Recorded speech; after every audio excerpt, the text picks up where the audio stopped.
માફ કરવાનો હક તમારા બેસે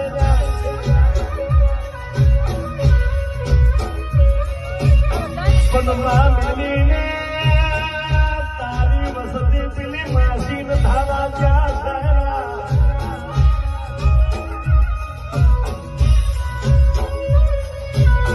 કુડની દેવીનો દીવો મીઠીને પેલી પારકી દેવીનો દીવો કરે છે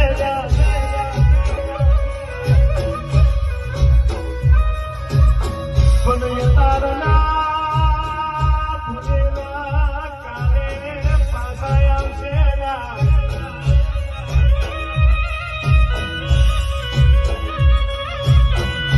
તમારું હાથું